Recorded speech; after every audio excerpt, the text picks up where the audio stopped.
Assalamualaikum warahmatullahi wabarakatuh.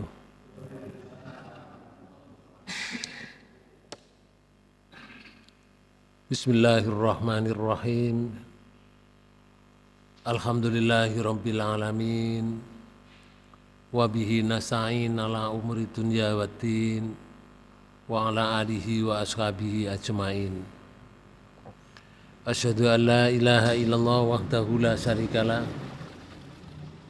Wa asyhadu anna Muhammadan abduhu wa rasuluhu la nabiyya wa la rasula ba'dah. Allahumma sholli wa sallim wa barik ala Muhammadin wa ala alihi wa ashabihi ajmain. Qala Allah ta'ala fi kitabihil karim. A'udzu billahi minasyaitonir rajim.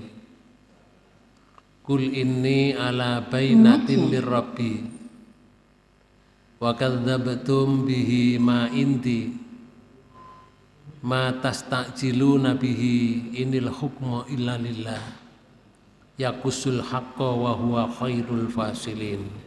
Shadaqallahul adzim. Hadirin hadirat Bapak Ibu yang dirahmati Allah, kita bersyukur kepada Allah karena kenikmatan yang diberikan oleh Allah kepada kita bertubi-tubi, tidak pernah berhenti. Hingga sampai hari ini kita semuanya bisa melangkahkan kaki sampai di masjid ini dalam rangka silaturahim, thalabul ilmi dan iktikaf di masjid ini dalam keadaan sehat walafiat. Mudah-mudahan segala kenikmatan yang telah diberikan oleh Allah kepada kita selalu diberikan kepada kita sampai kita menghadap Allah dalam keadaan husnul khotimah. Para bapak dan ibu saudara sekalian, pada pertemuan yang lalu kita bertemu membahas tentang Quran surat Al-An'am di ayat 57. Di situ disebutkan bahwa di ayat 57 ayat 58 itu Allah menjelaskan bahwa Rasulullah SAW itu diperintah menyampaikan keputusan yang berkenaan dengan pemberian adab atau pengampunan. Yang memberi adab atau yang mengampuni hanya hak Allah. Di ayat 57 dan 58. Maka orang-orang yang tidak bisa menerima ajakan Rasulullah, para bapak ibu, pertama mereka itu mendustakan ayat-ayat Allah. Pertama, mendustakan Rasulnya, tidak dipercaya Rasulnya. Terus yang kedua, sebagai tanda kebencian dan menolak kebaikan yang diberikan oleh Allah kepada Rasulnya untuk disampaikan kepada umatnya adalah mereka mengucapkan suatu perkataan yang di luar dari kontrol. Karena orang itu kalau sudah benci, Bapak Ibu sekalian, orang itu kalau sudah nggak seneng itu out of control. Ucapannya keluar dari kontrol.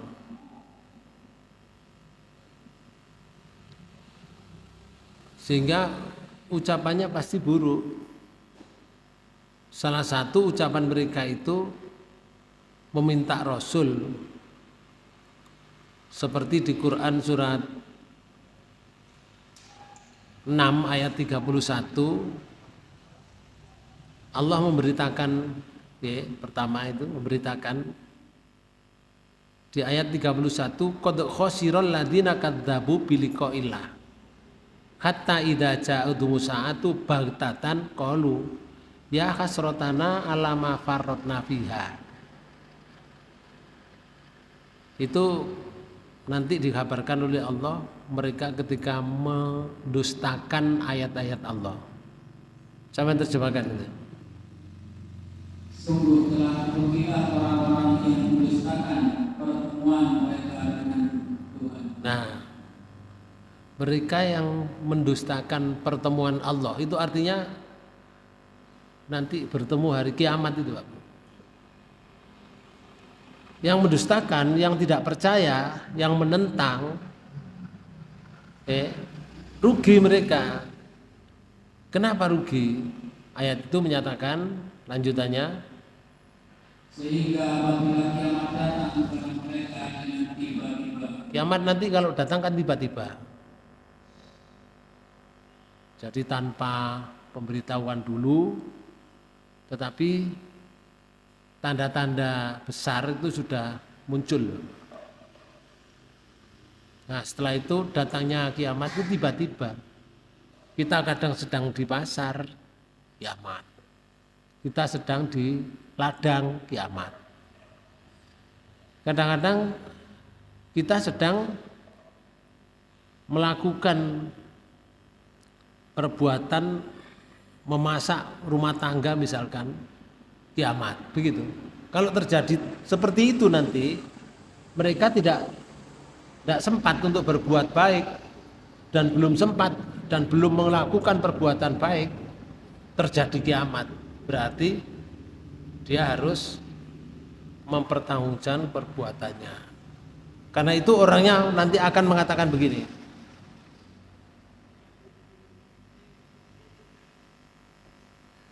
Oke, lanjut ayat. Mereka berkata, Nah, kan besarnya penyesalan kami terhadap kelalaian kami tentang kiamat itu. Nah, mereka akan mengatakan seperti itu. Alangkah besarnya penyesalan kami. Itu kan tidak ada gunanya. Itu berita yang pertama disampaikan oleh Allah ketika orang mendustakan ayat-ayat Allah. Kemudian Bapak Ibu sekalian, mereka akan minta napa? Supaya Rasulullah menimbahkan adab. Ini perkataan yang namanya perkataan yang tidak terkontrol itu. Karena kemarahan saja, karena kebencian saja, karena dia mendustakan Rasulnya itu, akhirnya mengatakan seperti itu.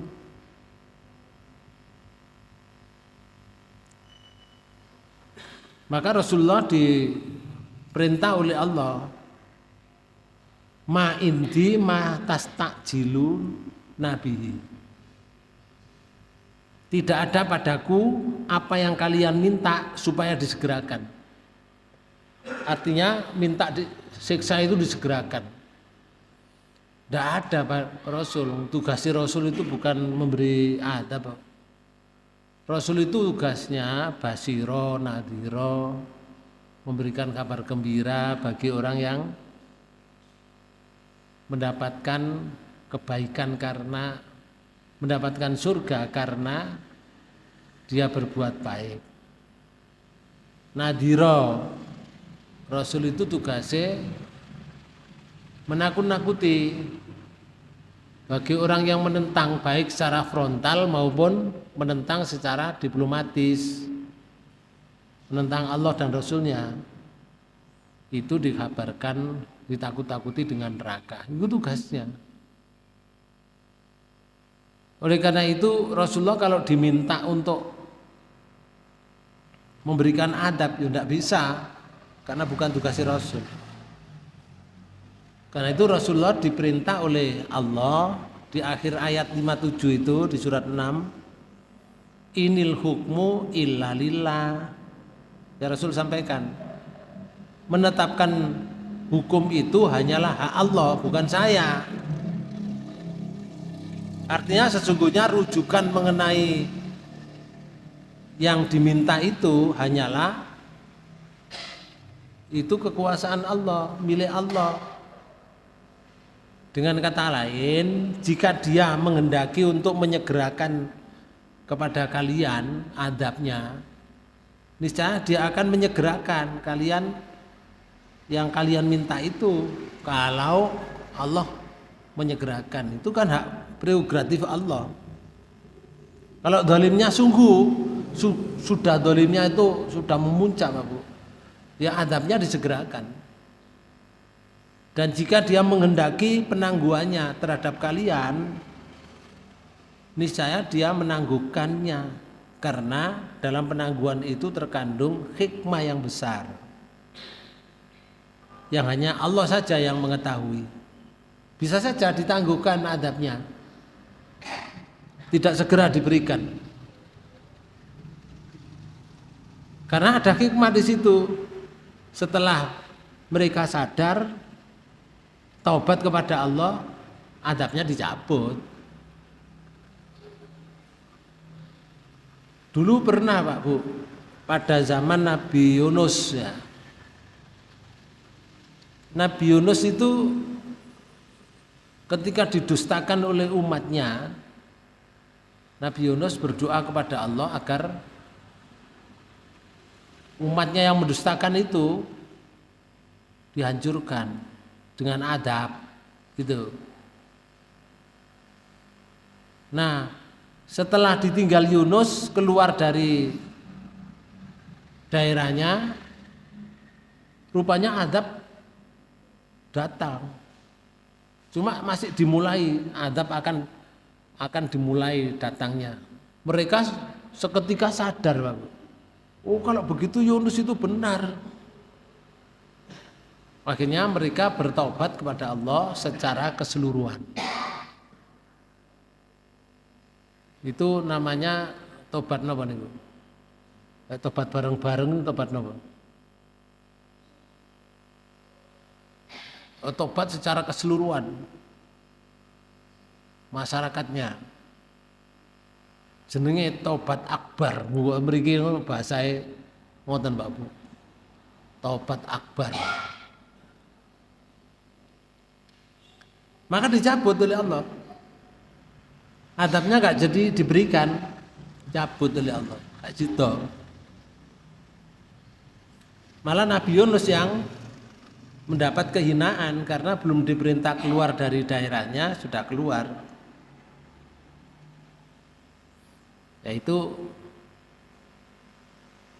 kisah yang dulu pernah terjadi, seperti dikisahkan di dalam Quran surat Yunus surat 10 di ayat 98. Allah menyatakan falaula kanat qaryatun amanat fanafa'aha imanuha illa qauma Yunus.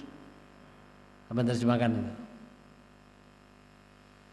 Dan mengapa tidak ada penduduk suatu kota yang beriman? Nah, ada nggak penduduk suatu kota yang beriman? Terus? Lalu imannya itu bermanfaat kepadanya selain kaum Yunus. Jadi kaum Yunus imannya bermanfaat. Itu jadi hikmah. Jadi kalau Allah misalkan orang minta disegerakan adabnya, terus dikei adab, yontek, ya habis, Pak Bu. Menghadapi kalau datang manusia nggak bisa nggak bisa menolak, Pak. Adab, kalau namanya adab itu sudah bisa nolak. Contohnya ya, kalau pernah itu pada masa corona itu di Filipina terjadi angin topan, puting beliung, namanya Haiyan. Pernah dengar? Angin topan Haiyan. Itu melanda di Filipina. Yang mati kena angin 10.000. 10.000 wakil loh. Sakmene kae iki lho, ini ada 1000. Ada 1000. Enggak ada. Nah, saiki 10.000 mati hanya karena angin. Padahal angin ini loh gak ketok. Angin masa kelihatan, tapi kita terasa ada angin. Cuma enggak kelihatan. Bisa menggempur tanpa senjata, tanpa bom. Bom ae lek diledakkan jeleng ngono. Paling akeh lah 100 orang lah. Sekali bom. Iku ae bom sing tingkat besar, Pak. Ya, lek bom tingkat kecil ya paling membunuh hanya sekitar 10 sama 15 orang gitu. Itu biayanya sudah berapa itu mengeluarkan bom? Allah cukup mengutus angin berangkat kamu. Gempur itu Filipina, gempur wek 10.000 mati. Lah kalau mereka itu minta disegerakan digai, ya entek masyarakat. Karena itu hak prerogatif Allah. Allah Maha Rahman. Allah Maha Rahman, masih disayangi oleh Allah. Masih kon bahasa kula, Pak. Masih kamu dalam keadaan kafir, gak ngakoni aku sebagai Tuhanmu. Saya tetap memberi rezeki kepada kamu. Saya tetap memberi kesehatan kepada kamu. Bahasa bebasnya itu seperti itu. Buktinya, kalau kita buka di Quran surat 2 di ayat 126 itu ada kalimatnya teman. A'udzubillahi minasyaitonir rajim. Wa idz qala Ibrahimu rabbi ja'al hadza baladan amina warzuq ahlahu minas samarati man amana minhum billahi wal yaumil akhir. Qala wa man kafara fa umatti'uhu qalila summa tarruhu ila adzabin nar wa bi'sal masir. Makan. Dan ingatlah ketika Ibrahim berdoa, ya Tuhanku, jadikanlah negeri ini negeri yang aman sentosa.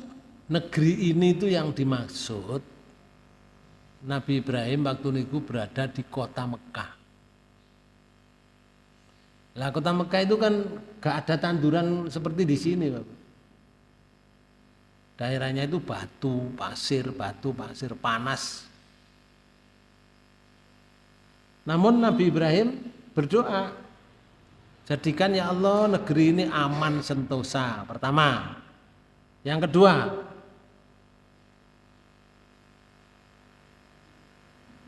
dan berikanlah rezeki dari buah-buahan kepada penduduknya yang beriman di antara mereka kepada Allah dan hari kemudian. Permintaan yang kedua, ya Allah, saya mohon daerah yang kering ini panjenengan munculkan buah-buahan. Tidak minta batangnya, Pak, tapi minta buahnya aja. Batangnya boleh di sini, batangnya boleh di Singapura, batangnya boleh di Malaysia. Tapi buahnya aja yang ke sana, yang diminta buah. Kalau waktu panas itu kalau ada buah itu seger nggak rasanya? Segar kan? Dan diminta oleh Ibrahim, saya minta buah ya Allah, panjenengan berikan kepada orang yang beriman di antara mereka, iman kepada Allah dan iman pada hari kiamat. Itu aja yang diberi ya Allah. Bahasa kasarnya, yang lain jangan. Yang beriman pada Allah dan beriman pada hari akhir, itu panjenengan jamin ya Allah, berilah jaminan dengan buah-buahan yang segar. Bahasa kasarnya itu seperti itu. Tapi dijawab oleh Allah ngeten. Allah berfirman, dan kepada orang yang kafir pun aku beri kesenangan sementara. Loh, Ibrahim Tidak hanya kepada orang yang beriman saja, tetapi kepada orang kafir pun saya jamin, saya beri. Cuma kepada orang kafir itu kenikmatannya hanya sementara. Sementara itu apa artinya? Sementara itu hanya waktu hidup di dunia saja, Pak. Hidup di dunia itu berapa lama? Kan sebentar. Walaupun kelihatannya lama. Kalau dirasa lama itu karena susah, Pak. Kalau orangnya tidak susah itu enggak lama. Tapi kalau wong utangnya akeh gak nyaur-nyaur, gak iso nyaur ngono tak lama rasanya urip itu. Ya. Utawa sakit gak waras-waras, sakit gantian sakit. Sepertinya hidup itu lama. Tapi bagi orang yang senang tidak lama. Tahu-tahu loh, kok sudah puasa lagi, kok cepet sekali 1 tahun. Jari sopo cepet. Bagi orang yang di penjara nggak cepet itu, Pak. Susah, 1 hari seperti 1 tahun. Nah, setelah itu diberi kenikmatan di dunia sementara waktu urip saja. Golek wis mati terus ya Allah. Kemudian aku paksa ia menjadi disiksa neraka. Sebetulnya orang kafir tidak mau mendapat siksa neraka, itu tidak mau. Tapi dipaksa oleh Allah. Masih tidak mau ya dipaksa. Ngoten.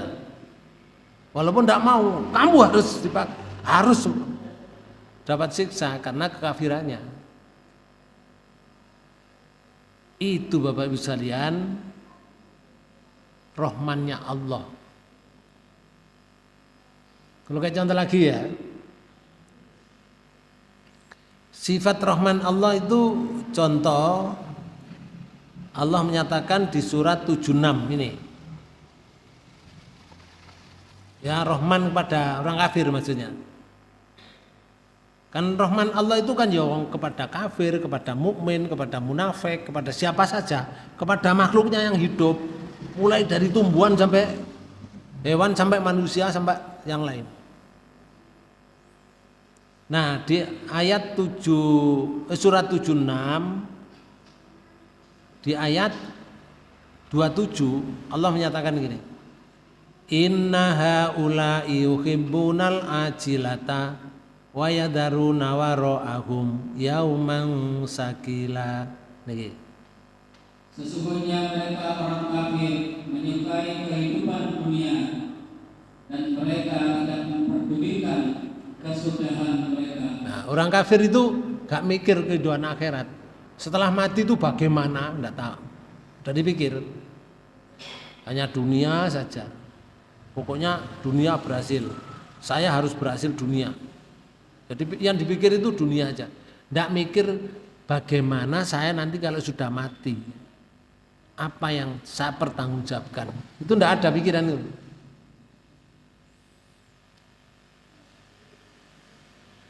Kesudahan itu yang dimaksud adalah ini. Pada hari yang berat atau hari akhirat. Hari akhirat itu kan hari berat itu. Karena Allah membalas perbuatan dari siapa saja. Yang kecil dibalas, yang besar dibalas. Sedikit pun tidak dikurangi oleh Allah. Itu berat. Allah menyatakan begini di ayat 28.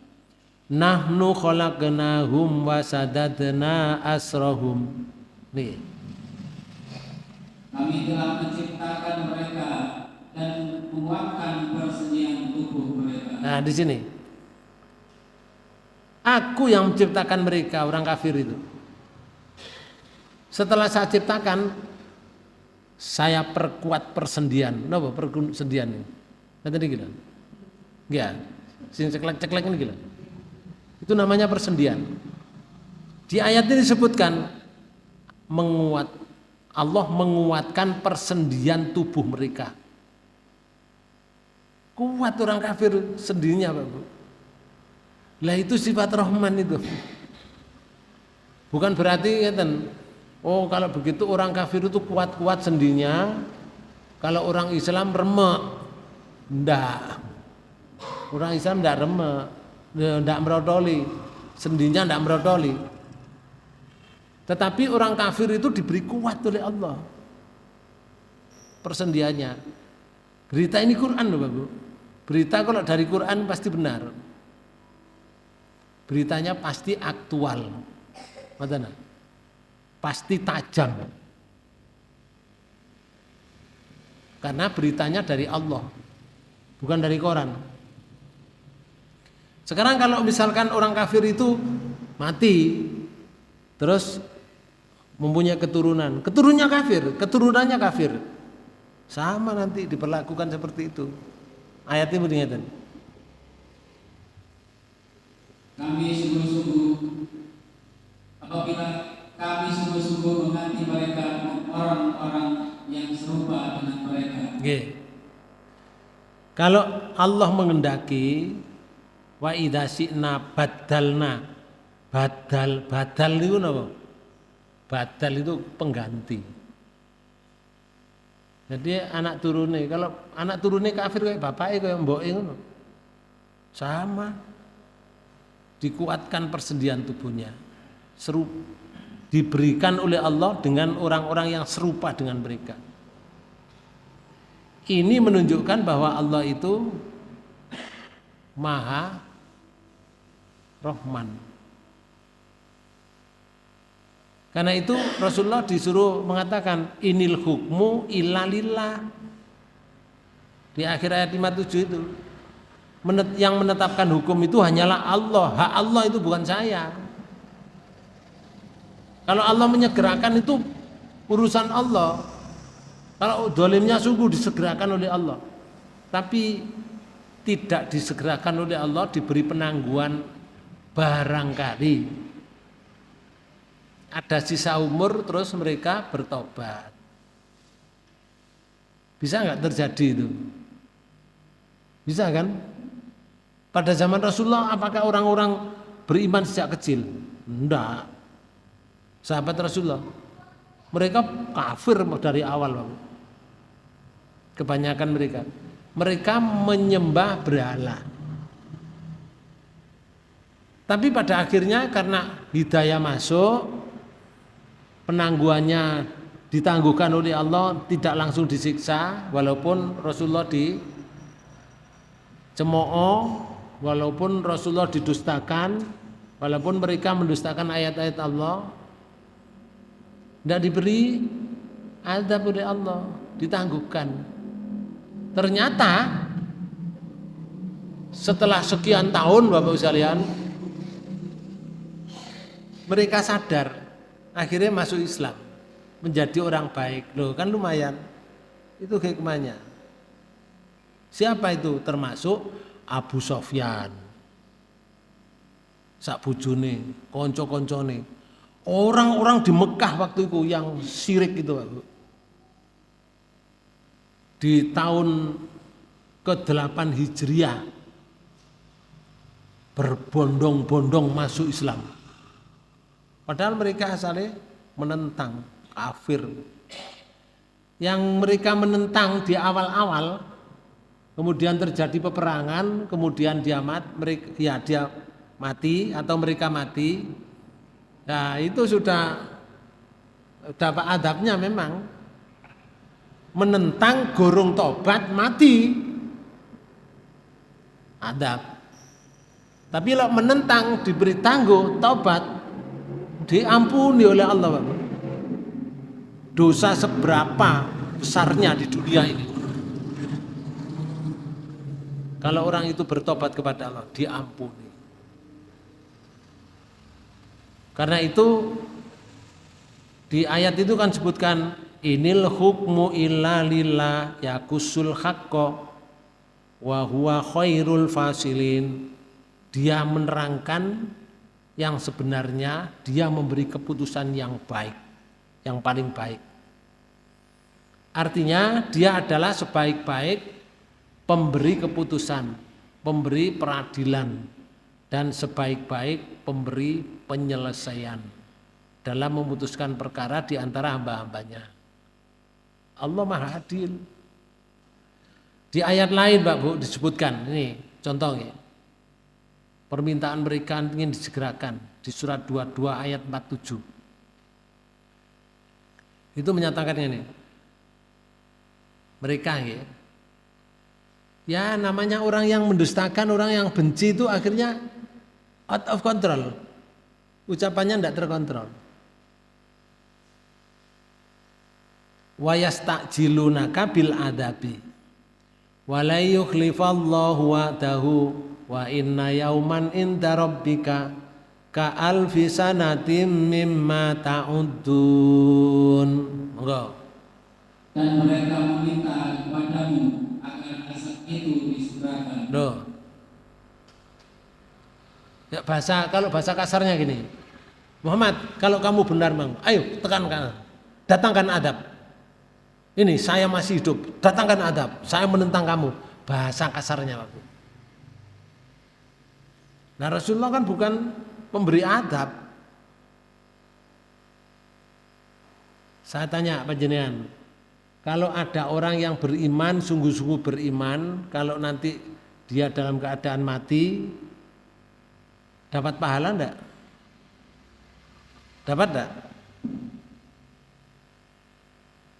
Itu pasti Bapak. Sekarang dibalik. Kalau ada orang kafir, ada orang munafik, ada orang yang mendustakan ayat Allah, memusuhi Islam, mati dalam keadaan memusuhi Islam, mati dalam keadaan kafir, keadaan munafik. Pertanyaan saya, dapat adab enggak? Dapat kan? Pasti kan? Cuma itu tidak langsung begitu dia kafir dia adab, enggak. Oleh Allah enggak. Allah Maha Rahman tadi. Oleh karena itu ayat ini menyatakan begini. Padahal Allah sekali-kali tidak akan menyalahi janjinya. Oh, janji Allah tidak disalahi, Bapak. Tidak pernah menyalahi janji. Lek diberi adab ya diberi temenan, lek diberi surga ya diberi temenan. Tidak disalahi janji. Allah tidak pernah menyalahi wa'dah, tidak pernah menyalahi janjinya. Kapan itu dapat dilaksanakan? Ditunggu oleh Allah sampai kamu mati. Nanti baru berjalan adab itu datang. Di sini sesungguhnya sehari di sisi Tuhanmu adalah seperti 1000 tahun menurut perhitungan. Nanti di masa itu ada hari yang satu hari itu sama dengan 1000 tahun. Ya di situ mulai adab. Kapan ada hari yang satu hari sama dengan 1000 tahun? Kalau kita hitung hari kiamat. Setelah hari kiamat, setelah dunia ini habis, diganti dengan baru, buminya baru, langitnya baru, anginnya baru, situasinya baru. Tidak ada tanaman sama sekali, yang ada itu pasir dan batu. Ada matahari baru. Kalau sekarang Pak Bu, matahari itu kalau muncul pagi itu dari timur, baru ke barat itu kira-kira 12 jam.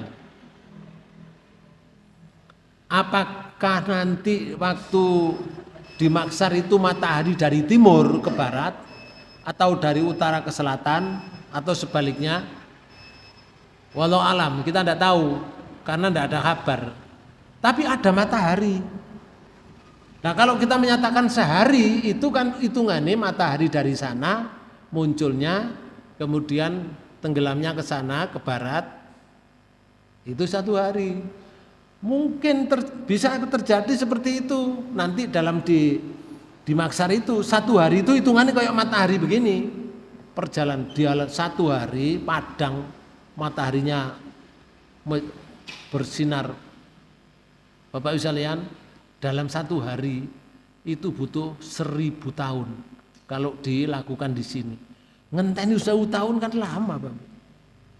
Nah kalau misalkan kita diberdirikan oleh Allah di mahsyar itu nanti misalkan bukan 1 hari, misalkan diberdirikan oleh Allah selama 300 hari misalkan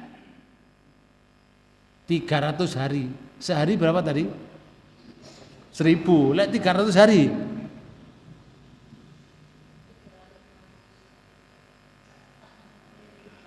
Ya karena ngepingno. Ya 1000 ping 300, pinten?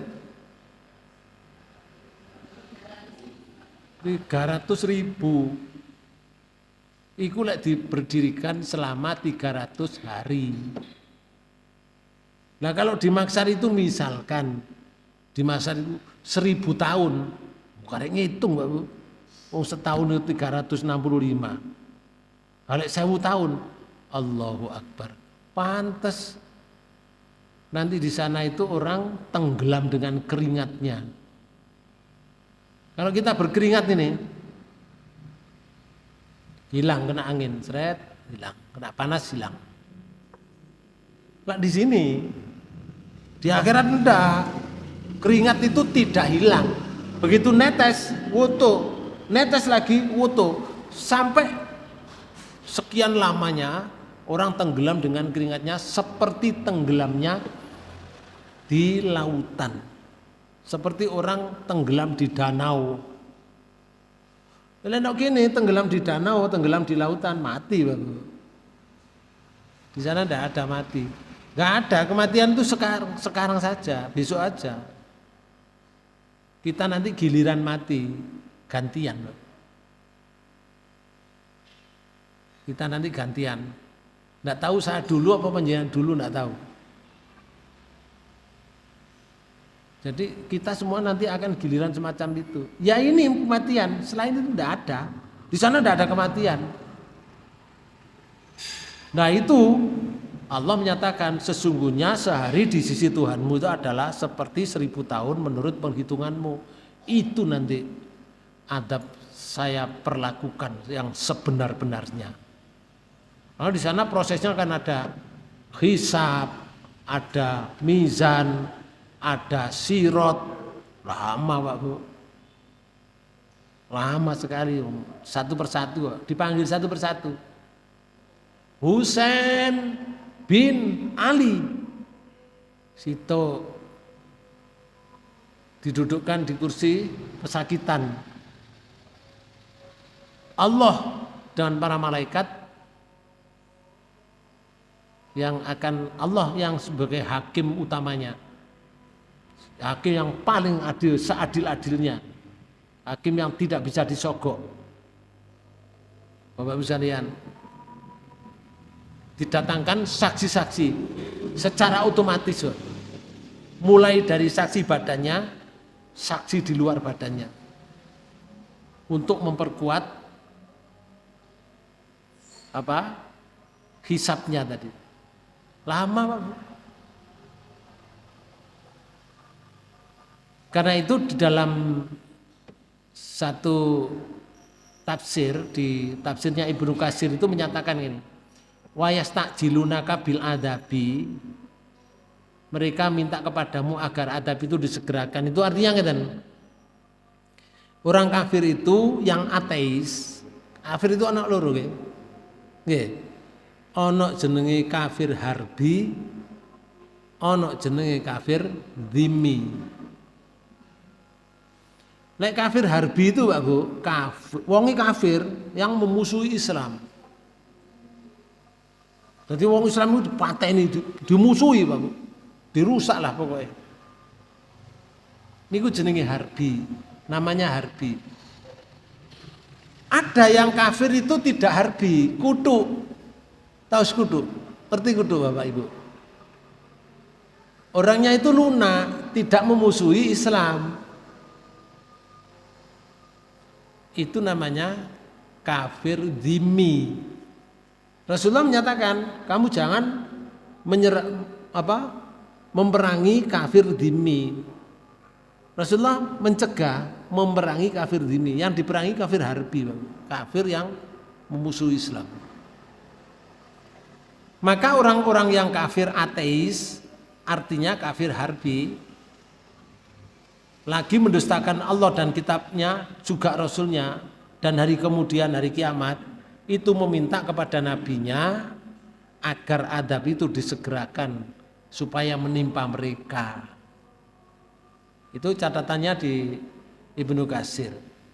Bahkan di ayat lain itu disebutkan, misalnya di surat 8 ayat 32. Mereka itu berdoa Pak Bu kepada Allah, meminta. Wa idh qalu lahumma Allahumma, kalau dipedot dari sini. In kana hadza huwal haqqu min indika fa amtir alaina hijaratan minas samai awitina bi adzabin alim. Di surat 8 ayat 32. Nih. Dan ingatlah ketika mereka orang-orang musyrik berkata, Ya Allah, jika betul Al-Quran ini dialah yang benar dari sisi Engkau. Oh. Ya Allah, kalau Quran ini benar dari sisimu, yang dibawa Muhammad ini, kalau itu benar dari sisimu, ya Allah, wong kafir, wong musyrik muni ngeten. Maka hujanilah kami dengan batu dari langit. Sampai begitu, Bapak. Itu kan omongan kejengkelan, omongan tidak kepercayaan. Kalau itu benar ya Allah, tolong saya dihujani batu dari langit. Umpomo, terus Allah mendatangkan dari langit hujan batu, ya mati mereka. Nah kalau mereka mati, Rasulullah gak iso dakwah. Siapa sing didakwai? Siapa yang diajak untuk berbuat baik? Mereka mati. Ya sudah, the end, gua film itu the end, sudah selesai. Oke. Atau terus mereka, atau datangkanlah kepada kami azab yang pedih. luar biasa Bapak. Namanya out of control. Dia keluar dari mulutnya karena kebencian tadi.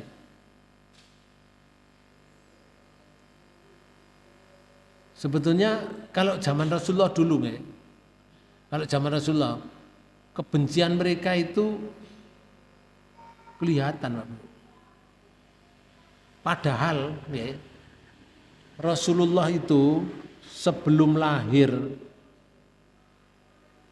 sejak zaman Nabi Musa, sejak zaman Nabi Isa, Rasulullah belum ada. Itu dikenal oleh mereka. Mereka itu mengenal Rasulullah itu seperti mengenal anaknya sendiri. Ini loh contohnya, dikabarkan oleh Allah seperti ini. Di surat 2 di ayat 146 itu ada kalimatnya. A'udzubillahi minasyaitonirrajim. Bismillahirrahmanirrahim. Alladzina atainahumul kitaba ya'rifunahu kama ya'rifuna abna'ahum. Wa inna fariqam minhum la yaktumunal haqqa wa hum ya'lamun. Orang-orang Yahudi dan Nasrani. Yahudi ku sing megang kitab Taurat, orang Nasrani itu yang berpegang kitab Injil. Yang telah kami beri Alkitab, Taurat dan Injil. Mengenal Muhammad seperti mereka mengenal anak-anaknya sendiri. Gila Bapak. Bapak Ibu sudah pernah membandingkan mengenal orang dengan anaknya sendiri? Saya beri contoh ya.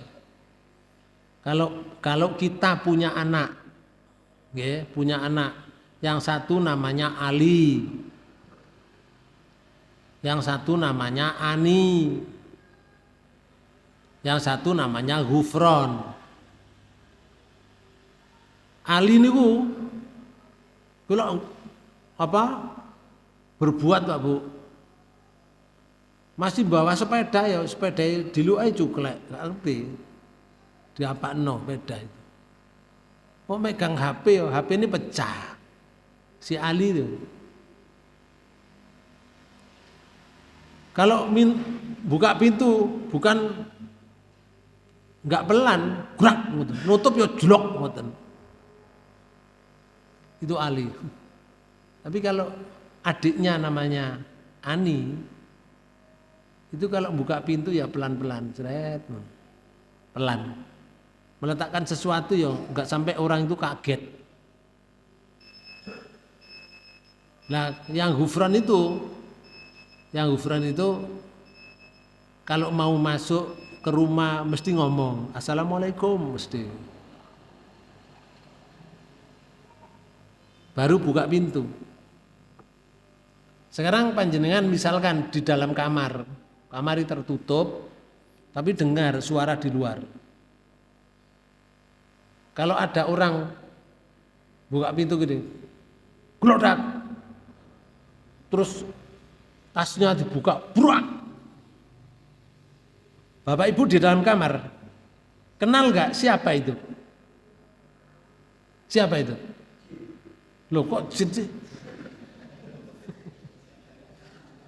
Tadi saya beri contoh 3 anak tadi loh Pak Bu.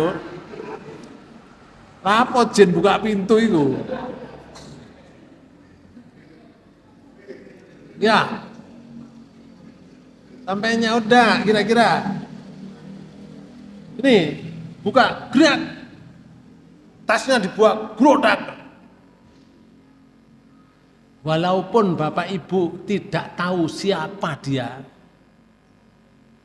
sudah bisa menyimpulkan di dalam kamar itu. Oh, Ali teko itu. Lontasi dibanting apa nih?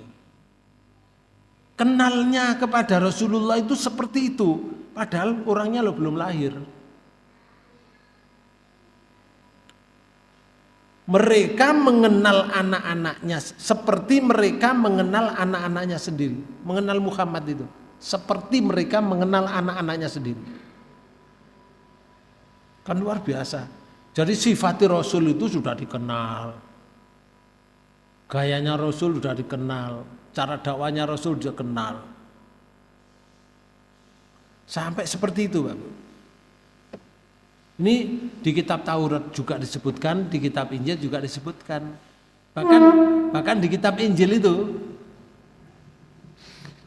ada di surat 61 contoh ya. Surat 61. Di ayat 6 itu ada kalimatnya kan.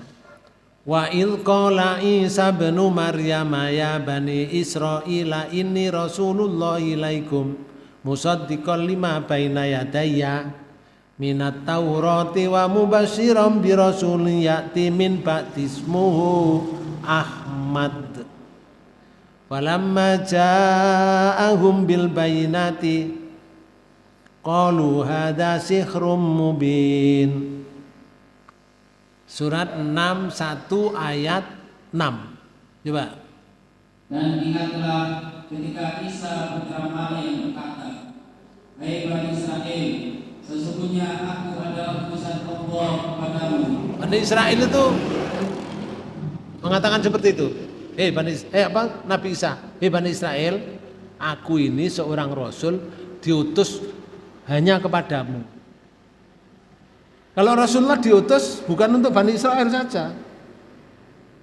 Rasulullah rahmatan lil alamin, untuk seluruh alam. Bangsa mana saja, penduduk mana saja, bahasa mana saja mereka. Rasulnya ya Muhammad. Tapi Nabi Isa itu hanya untuk Bani Israel. Bukan untuk orang Madura, bukan untuk suku Melayu, bukan untuk suku Batak, bukan untuk orang Indonesia, bukan untuk orang Amerika, bukan. Tapi diutus hanya untuk orang Bani Israel. Lalu Nabi Isa muni ngeten. Membenarkan kitab yang turun sebelumku, yaitu Taurat, dan memberi kabar gembira dengan datangnya seorang Rasul yang akan datang sesudahku. Nah, aku membenarkan kitab sebelum saya, itu namanya kitab Taurat. Kitab Taurat itu saya benarkan, memang benar diturunkan oleh Allah pada Nabi Musa. Terus Bani Israel tak kandani. Saya beritahu nanti ada seorang nabi sesudah aku. Terus Nabi Isa ini yang namanya Ahmad atau Muhammad. Nah, nanti sesudah aku ada orang yang jadi nabi namanya Ahmad atau namanya Muhammad. Rasulullah dulu lahir kan namanya Ahmad. Dinamakan oleh ibunya itu Ahmad. Terus oleh mbahnya Abdul Muthalib berharap anak ini nanti saya berharap menjadi orang yang terpuji. Dinamakan Muhammad. Nah, sekarang jadi masalah. Masalahnya di sini. Maka tatkala Rasul itu datang kepada mereka. Lah, Rasul datang sekarang dengan membawa bukti-bukti yang nyata.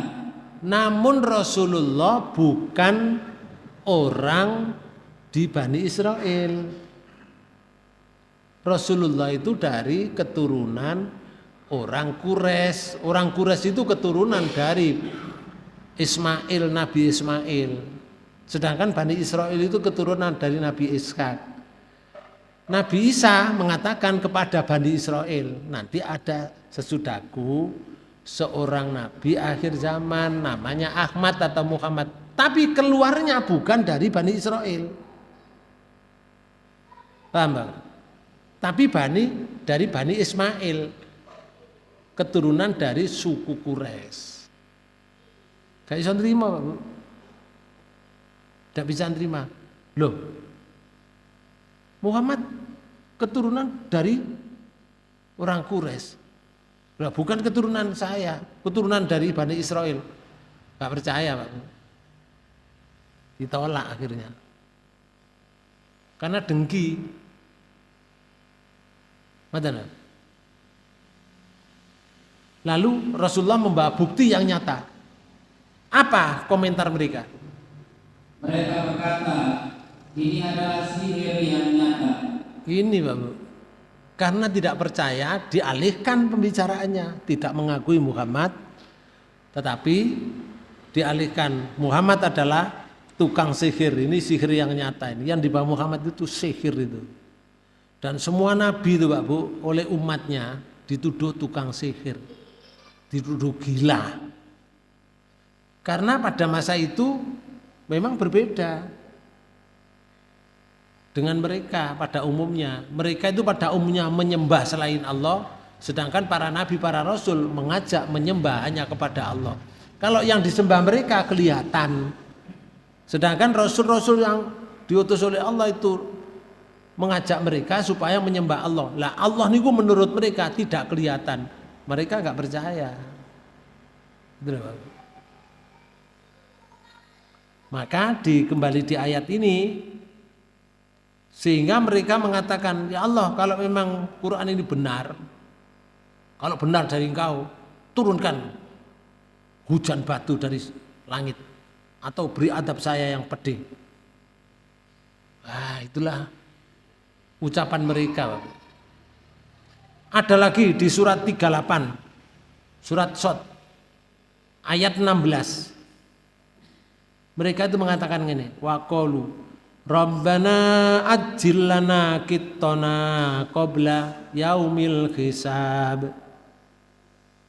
Dan mereka berkata, ya Tuhan kami, cepatkanlah untuk kami azab yang diperuntukkan pada kami sebelum hari berhisab. Oh. Ajjil lana, kitona qabla yaumil hisab. Ya Allah, segerakan, cepatkanlah adab kepada kami. Sampai gitu, Bapak. Cepatkan sebelum terjadi kiamat. Sampai mengatakan seperti itu.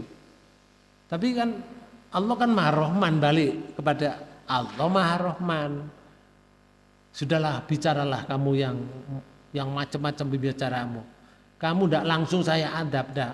Saya Maha Rahman kepadamu. Saya tunggu sebelum kamu nanti menyesal.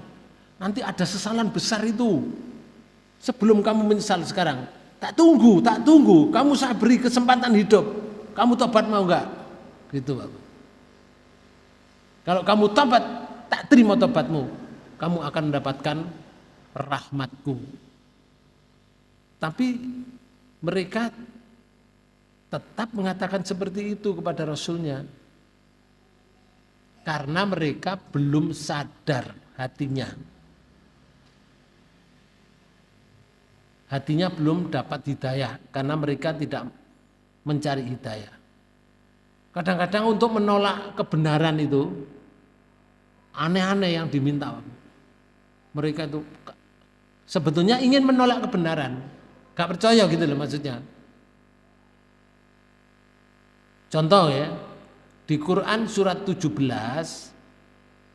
ayat 90, 91, 92 itu menyebutkan begini.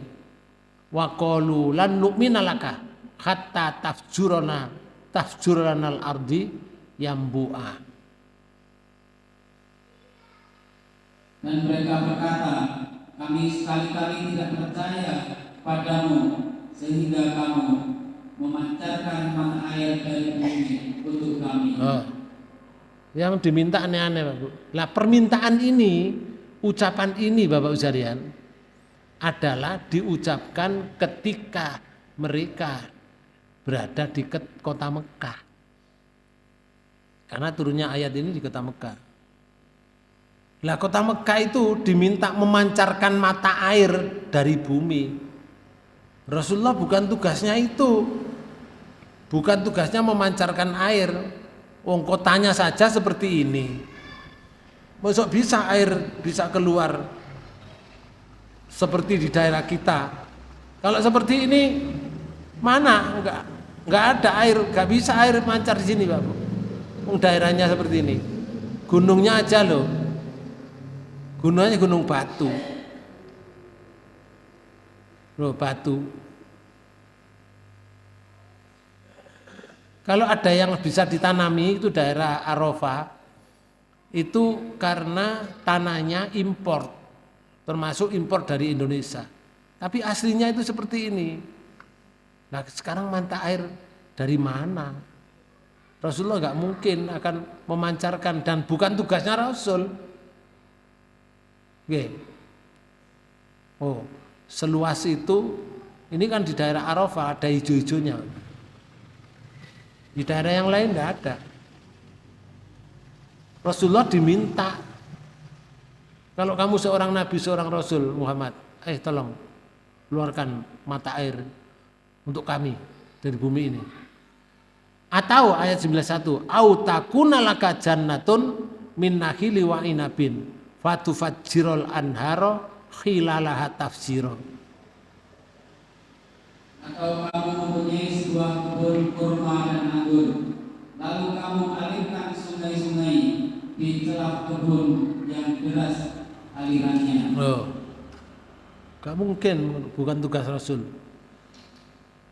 Ayat 92, autus kita sama'a kama za'amta alaina kisafan au ta'tiya billahi wal malaikati qabila. Atau kamu jatuhkan langit berkeping-keping atas kami, sebagaimana kamu katakan, atau kamu datangkan Allah dan malaikat-malaikat berhadapan muka dengan kami. Itu pernyataan mereka. Di ayat 93, au yakuna laka baitun minaz zukhrufi. Niki. Atau kamu mempunyai sebuah rumah dari emas.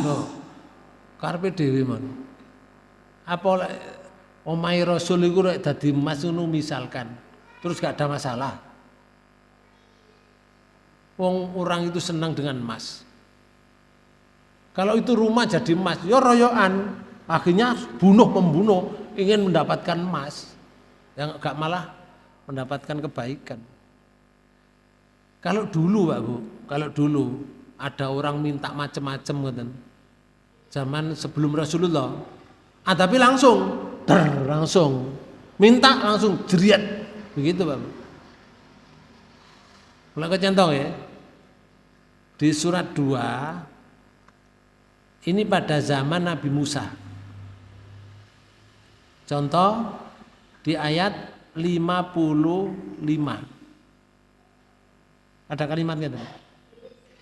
Wa il qultum ya Musa lan nu'mina laka hatta narallahu jahratan. Fa akhadat humkumus sa'iqatu wa antum tangdurun. Dan ingatlah ketika kamu berkata, hai Musa, kami tidak akan beriman kepadamu sebelum kami melihat Allah dengan terang. Tidak. Sebelum kami melihat Allah dengan terang, dengan mata, aku gak iman padamu. Ngomong ngoten tok, Bu. Apa yang terjadi? Karena itu kamu disambar halilintar. Sing ngomong sambar, der, kejet, mati, Bu. Lah sing gak ngomong, ndak. Padahal namanya bledek, halilintar itu lek nyamber jeret, kancane kena gak? Kena gak? Kena. Tapi iki gak. Sing ngomong langsung sambar halilintar, der, kejet, mati. Ayat ini kan. Sedang kamu menyaksikannya. Kamu sing urip menyaksikan. Sing gak ngomong, kamu menyaksikan waktu itu. Dulu pada zaman Nabi Musa, begitu dosa bendol, begitu dosa gepeng, begitu dosa hancur dulu. Kalau zaman Rasulullah enggak, Rasulullah karena berdoa pada Allah, ya Allah, aku mohon kepadamu, umat saya kalau salah jangan dihukum, jangan diberi adab, beri tangguh ya Allah, barangkali mereka punya kesempatan untuk tobat. Itu doanya Rasulullah, Pak. Kita ini dieman, betul. Sehingga kalau Rasulullah itu diminta mendatangkan adab, ya gak mungkin, dan Rasulullah tidak akan bisa, untuk bukan tugasnya Rasul. Ibnu Katsir menyatakan di ayat ini, wala yukhlifallahu wa'dahu, padahal Allah sekali-kali tidak akan menyalahi janjinya. Di ayat 47 tadi, surat 22, artinya janji yang telah diikrarkan Allah bahwa dia akan menegakkan hari kiamat dan mengadakan pembalasan terhadap musuh-musuhnya serta memuliakan kekasih-kekasihnya, itu pasti, tidak bohong. Di tafsirnya Ibnu Katsir, Al-Asmu'i itu mengatakan ini, bahwa ketika ia berada di majelis Abu Amr ibnul Alah, di majelis Abu Amr ibnul Alah, tiba-tiba datang salah seorang namanya Amr ibnu Ubaid. Kalau tadi kajiannya di rumahnya Abu Amr ibnul Alah, iki ada orang jamaah datang, namanya Amr ibnu Ubaid. Amr anai Pak Ubaid. Nek iku mang Amr anai Pak Alah. Dan berkata, hai Amr ibnu Alah, kan di rumahnya, apakah Allah akan menyalahi mi'at? Mi'at itu janji. Yang namanya ancaman Allah itu apa dia akan disalahi? Abu Amr ibnu Alah menjawab, tidak, Allah tidak akan menyalahi janjinya. Kalau sudah janji ya pasti ditunaikan, pasti. Seraya menyebutkan ayat yang menyangkut ancamannya tadi di Quran surat 22 ayat 47 tadi. Maka Amr ibnu Ubaid tanya lagi, berkata kepadanya, apakah kamu bukan orang Arab? Maksudnya begini, orang Arab itu Pak Bu, kalau ada mencabut suatu janji itu merupakan perbuatan tercela. Makanya kan, apakah kamu bukan orang Arab? Maksudnya sesungguhnya orang-orang Arab itu menilai bahwa mencabut kembali suatu janji itu merupakan perbuatan tercela. Jadi janji dicabut tercela itu. Wali aneh berbalik. Sedangkan mencabut suatu ancaman, kalau orang itu misalkan mengancam, itu dicabut, itu merupakan perbuatan yang mulia. Jadi gak jadi ancamannya gak jadi. Tapi kalau janji dicabut, itu merupakan tercela. Apakah kamu bukan orang Arab? Karena di Arab itu ada kalimat seperti itu yang difahami oleh mereka. Sedangkan ayat ini di surat 22 ayat 47 itu menyebutkan wa inna yauman inda rabbika ka alfisanati mimma ta'udun. Sesungguhnya sehari di sisi Tuhanmu adalah seperti 1000 tahun dari tahun-tahun yang kalian hitung. Itu artinya kan Allah Subhanahu wa taala tidak akan menyegerakan adabnya. Karena sesungguhnya 1000 tahun bagi makhluknya sama halnya dengan 1 hari baginya bila dikaitkan dengan keadaannya.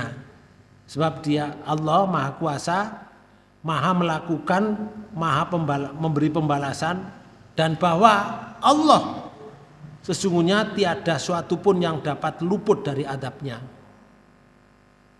Sekalipun Allah menangguhkan, kalau orang itu ditangguhkan gak dikei adab gitu Pak Bu. Oh ini jalur adab, saya kamu dosa, kamu berbuat salah. Sebetulnya kamu diberi adab hari ini.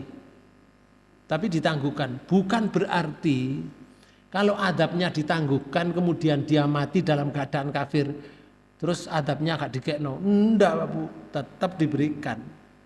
Karena dia berpungkasan atau berakhir dengan kekafiran, dengan kedzaliman. Tidak akan pernah hilang janjinya Allah, pasti ditunaikan nanti. Makanya ada hadis riwayat Ahmad ini ngeten. Ibnu Hatim itu mengatakan dari Abu Hurairah bahwa Rasulullah pernah bersabda, besok orang-orang fakir bukan kafir ya, fakir, kenapa fakir nih? Apa? Fakir itu orang tidak punya harta. Hartanya sedikit sekali. Tapi ibadahnya sungguh-sungguh. Kan ada orang yang diberi harta banyak, ibadahnya sungguh-sungguh. Ya bodoh. Cuma di sini disebutkan gini. Besok Rasulullah menyatakan orang-orang fakir, kaum muslimin itu nanti memasuki surga lebih dahulu daripada orang-orang kaya. Jadi orang fakir dulu masuk ke surga. Orang kaya di belakang. Rasulullah menyatakan dalam jarak setengah hari lamanya dengan hitungan 500 tahun menurut perhitungan kita di dunia. Jadi jaraknya setengah hari Pak Bu. Jadi orang fakir dulu mlebu surga wis setengah hari, baru orang mukmin yang kaya masuk surga. Podo-podo mukmin nih, podo ibadahnya sungguh-sungguhnya. Didahulukan yang fakir ini. Hanya selisihnya setengah hari. Setengah hari itu sama dengan 500 tahun. Sawi Pak. Ya lama 500 tahun, ngenteni 500 tahun baru masuk. Sedangkan mereka itu sudah menikmati surga itu 500 tahun. Allahu Akbar. Hadis sahih riwayat Ahmad. Ada lagi Ibnu Jarir itu menyatakan ini. Cuma hadisnya mauquf gitu. Dari Samir Ibnu Nahar itu mengatakan dari Abu Hurairah. Abu Hurairah pernah mengatakan bahwa orang-orang fakir dari kaum muslimin itu memasuki surga sebelum orang-orang hartawan dalam jarak setengah hari. Bodoh. Ini apa? Ketika saya tanyakan kepada Abu Hurairah, berapa lamanya setengah hari itu, wahai Abu Hurairah? Abu Hurairah berkata, tidakkah kamu pernah membaca Quran? Lalu orang itu menjawab, ya saya pernah. Baca Quran maksudnya Quran surat 22 ayat 47. Apa gak pernah kamu baca? Ya saya pernah. Selanjutnya Abu Hurairah membaca firman-Nya, sesungguhnya sehari di sisi Tuhanmu adalah seperti 1000 tahun dalam tahun-tahun yang kalian hitung. Tuh, ini menegaskan saja untuk memperkuat. Banyak hadis yang berkenaan dengan ini Bapak Ibu sekalian. Lalu ada lagi Abu Hatim di tafsirnya Ibnu Katsir disebutkan, menceritakan banyak ya dari terus dari Ibnu Abbas sehubungan dengan makna ayat niki. Sehari sama dengan 1000 tahun. Artinya hari-hari yang telah ditetapkan oleh Allah setelah Dia menciptakan langit dan bumi.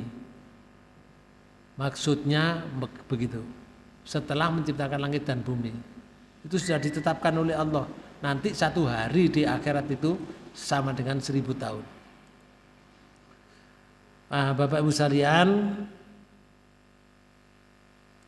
di ayat lain banyak juga menyatakan ada lagi yang malaikat itu laporan kepada Allah dalam hitungan satu hari itu sama dengan 50.000 tahun.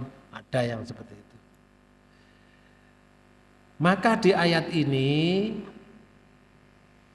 di akhir ayat 57 ini menyebutkan nanti di akhirat itu seperti itu. Karena itu kalau kamu meminta adab disegerakan sekarang, lalu Allah menangguhkan, bukan berarti kamu nanti tidak diadab, tetap diadab. Karena janji Allah janji yang benar. Maka di ayat 58 disebutkan, "Kul," sampaikan ya Rasul, "lau anna inti ma tastajilunaka bihi laqudiyal amru baini wa bainakum wallahu a'lamu bidzalimin." Katakanlah ya Rasul, kalau sekiranya ada padaku adab yang kamu minta supaya disegerakan kedatangannya, kalau aku duwe kemampuan untuk memberikan adab, tentu telah diselesaikanlah Allah urusan yang ada di antara aku dengan kamu. Kalau adab itu tak aku semegang, dan Allah lebih mengetahui tentang orang-orang yang zalim itu. Aku semegang, tak kei amblas kon, entek aku dhewe ya gak ono, kamu juga habis. Begitu Bapak sekalian, kalau mereka itu disegerakan mintanya, adab itu disegerakan, telah diselesaikan oleh Allah kehidupan kita. Wong adab iku lek teko gak milih.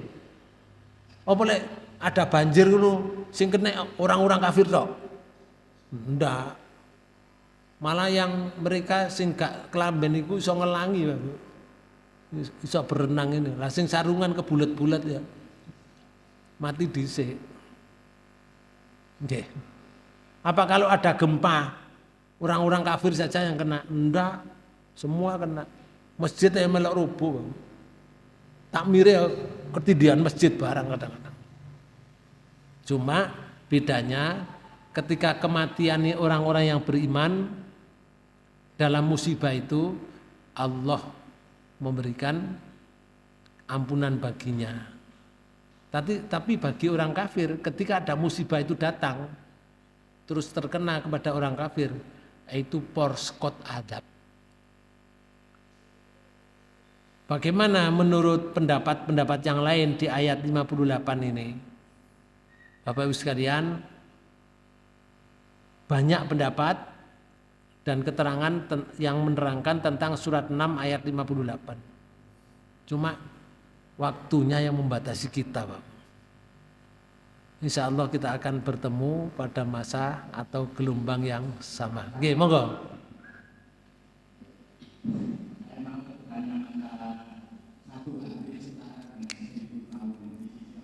Oke.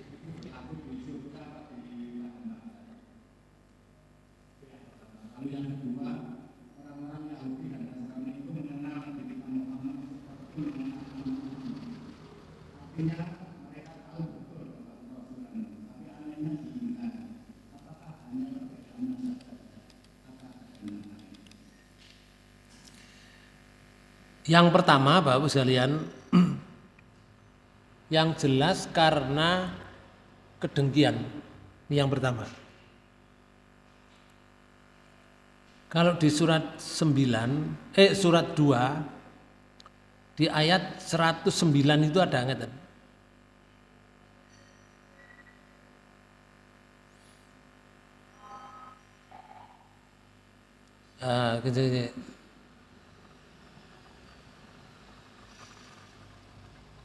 Di ayat 109 ya. Wadda kasiru min al-kitabi law yarudunakum min ba'di imanikum kufaro. Sebagian besar ahli kitab itu menginginkan agar mereka dapat mengembalikan kamu kepada kekafiran setelah kamu beriman. Itu sebagian besar. Kenapa? Hasadam min indi anfusihim. Karena dengki yang timbul dari diri mereka sendiri. Ini loh. Jadi hasud. Kenapa hasud?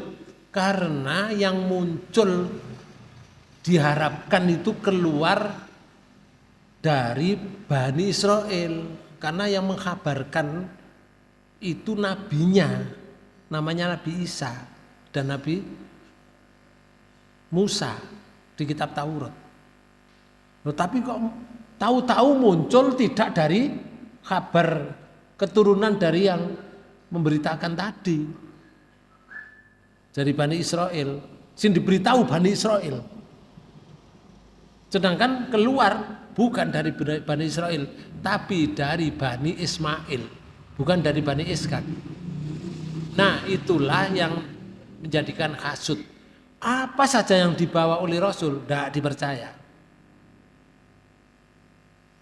Tidak dipercaya karena hasud. Orang hasud itu kan begitu. Oke. Hasud pada zaman Rasulullah seperti itu. Kalau hasud pada zaman sekarang biasanya hasudnya tentang keduniaan.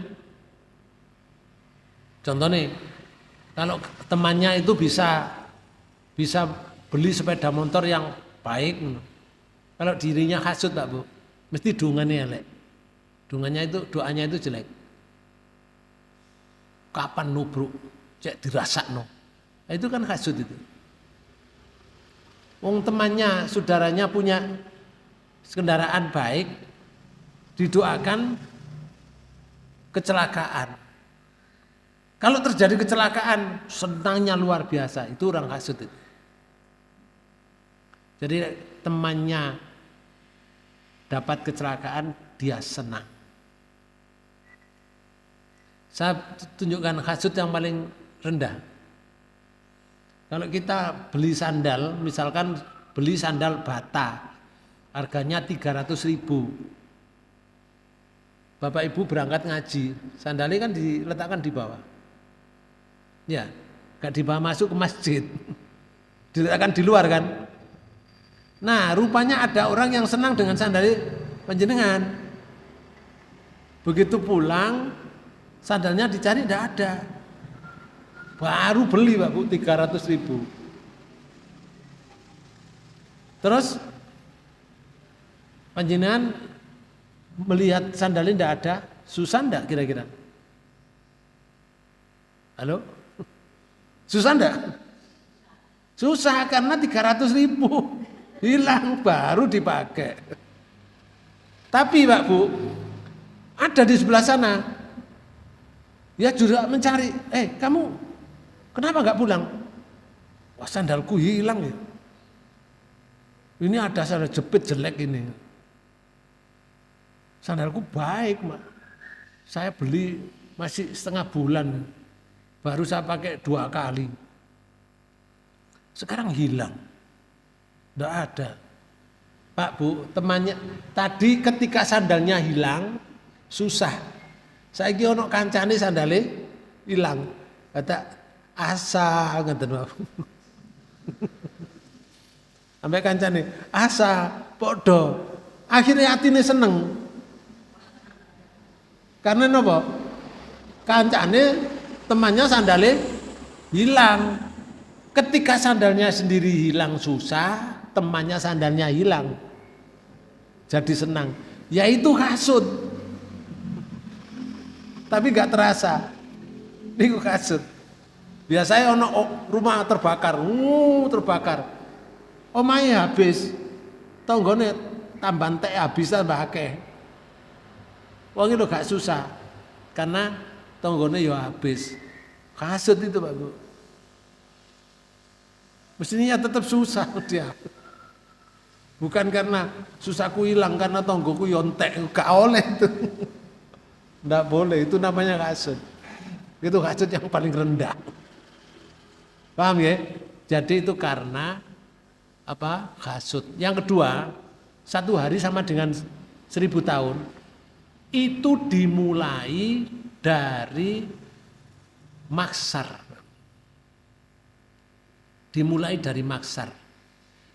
Kalau misalkan sudah masuk surga, di maksar kan gurung ono surga, belum ada surga, belum ada neraka. Masih proses, Bu. Proses dihitung amalnya, proses ditimbang amalnya, gitu loh. Proses sirot, masuk sirot. Masih proses. Nah, setelah sirot nanti yang ke neraka, yang ke surga. Nah, kalau sudah di situ sudah tidak mengenal, Pak Bu. Khalidina fiha abada, selama-lamanya. Terus bagaimana? Apa ada siang, ada malam? Itu tidak disebutkan. Yang disebutkan masuk di surga, mendapat kenikmatan yang luar biasa selama-lamanya. Mangan terus, tidak buang air besar, minum terus, tidak buang air kecil. Hanya di surga, Pak Bu. Karena di surga tidak ada WC. Surga no WC lah gak karu-karuan ambune sakmono kae. Begitu Bapak Ibu sekalian yang bisa saya sampaikan, mudah-mudahan pertemuan ini dibarengi hidayah Allah Subhanahu wa taala. Baik, kita tutup pertemuan dengan bacaan hamdalah. Alhamdulillahirabbil alamin. Subhanakallahumma wa bihamdika asyhadu an la ilaha illa anta astaghfiruka wa atubu ilaik. Lebih kurangnya mohon maaf. Wassalamualaikum warahmatullahi wabarakatuh.